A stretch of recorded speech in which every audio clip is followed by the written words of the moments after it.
ఇరే అశోకుని బొమ్మునరి fun కట్టారు ఇరే దొరుకుతారు అడుగుతా పెద్ద సార్ ఉందా ఉన్నారు. ఏం పని ఉన్నది నీకు? నాకు ఫన్ ఉన్నారు సార్తోని ఇప్పుడు కలవాడు టైం పడుతుంది. ఏం పడుతుందా పక్కగరి గిరిదవారి ఆయకార్ బంగ్లా కాడేమో ఇద్దరు పడుతున్నాడు. ఏంకేం పని గాడా అడుగుతా ఎట్లాగన్నా చేసి పట్నం అంతా గాలిస్తా ఏడున్నా కానీ దొరకవాడతా ఒక్క ఫార్ దొరకాలే మొత్తం జిందగీ సూపర్ హీట్ అయిపోతుంది. అవును తమ్మి, బయట ఎండలు మస్తీటుగానే ఉన్నాయి కానీ నువ్వేం దేవులాడుతున్నావు? మళ్ళీ వాళ్ళు చాలా ఫిరమైన రైతులు ఉత్తగానే దొరుకుతారా? హైదరాబాద్లో ఏడ దాక్కున్నారో ఏమో. రైతులు పిరమేంద్ర నాయన, ఏం మాట్లాడుతున్నావు నువ్వు? ఒక్క రైతు దొరికింది అనుకో, నువ్వొద్దు నీ నౌకిరొద్దు ఆర్తలు కూడా వద్దు. ఊళ్ళో పోయి మంచిగా తిప్పగా తిని బొడ్రాయి కడం అంతా గిట్ల అర్థం చేసుకునే గా నడుమ మోడీ సారు రైతే రాజంటే అప్పుడు ఏషం కట్టినావు కదా, ఏమైంది మరి? ఇప్పుడు అట్లా కాదు, నా ఫంతే నన్ను రాజుని చేస్తుంది. మంచిగా తెల్ల పంచ కట్టుకొని అరుగుల మీద కూర్చొని పొద్దున్నే పేపర్ చదువుకుంటిగా. అబ్బా, ఇంటి ముంగట కోడికి నూకలేస్తందుకే ఇత్తులేమంటే ఇడు కోట్ల రూపాయల పంట తీస్తాడట పెద్ద.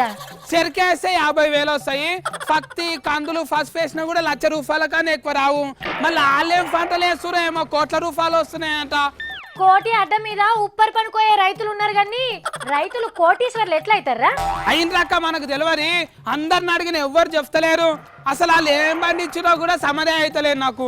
అవునా, మరి మన ఊర్లో సర్పంచ్ సాబ్ కి 18 ఎకరాలు ఉన్నది కదా, ఆయన అడగకపోయినావు?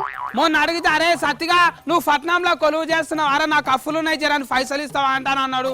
అట్లా అన్నాడా? మరి మన ఊర్లో బంగ్లా నారాయణ ఉన్నాడు కదా, ఆయనకి ఎంత ఉంది వ్యవసాయం? ఆయనకు చెరువు కిందనే 50 ఎకరాల భూమి ఉన్నదక్క. అందులో కందులు చెరుకు పత్తి మినుము అన్నీ వేస్తాడు అందులోనే. మరి ఆయనని అడగకపోయినావు? మంచిగా చెప్తుండే ఎంత సంపాదిస్తుండో. ఆయన ఏం సంపాదించిండు అక్క లోట ఫీజు. ఆయన ఇంకా బిడ్డ పెళ్లికి బ్యాంకులు అప్పు తెచ్చిర్రు, అప్పు కట్టలేరు అంట అని బ్యాంకు వాళ్ళు వచ్చి మొన్న ఇద్దరు తీసిపోయినరు. చూసినావా, ఎకరాలకు ఎకరాలు ఉన్నోళ్లే అప్పుల పాలై పురుగుల మందు తాగి పానం తీసుకుంటుండ్రు. ఇక్కడ కోట్లు సంపాదించే రైతులు ఏడున్నారు తమ్మా? ఒక మనకు తెలియకుండా ఏం పంట పండిస్తారు అరుచుకోవాలక్క. అది కాదు కానీ సత్తి, అసలు ఏమై ఉంటదిరా? వాళ్ళు ఎట్లా సంపాదిస్తుండ్రంటావు కోట్ల కోట్లు? నీళ్లు లేకున్నా ఇట్నా లేకున్నా పంట వండుతున్నారా? ఎరువు లేకుండానే ఎకరాలు ఎకరాలు పంట వండి డబల్ అవుతున్నారా?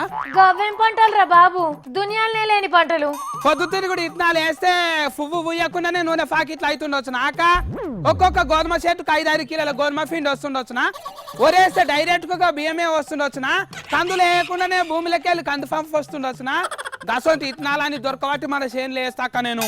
ఓ పోడా, గివ్వేం పంటలరా? మరి హైదరాబాద్ లా 162 మంది రైతులు కోట్ల కోట్లు ఉత్తగానే సంపాదిస్తున్నారు ఆక. నీ పరాశకం కాకపోతే ఊర్లు ఉన్నోళ్ళే ఎన్కేస్తలేరంటే ఇక పట్నంలో ఉన్న రైతులు వాళ్ళు ఏం సంపాదిస్తారు తమ్మి? భూమే లేదిడా, మిద్దెల మీద పండిస్తుండ్రా? అవునాక, హైదరాబాద్ లా ఇండ్ల మీదనే మన్ను పోసుకొని పంట పండిస్తున్నారు. నువ్వు చెప్తలేవు, నాకు ఇప్పుడు అపార్థం అయింది.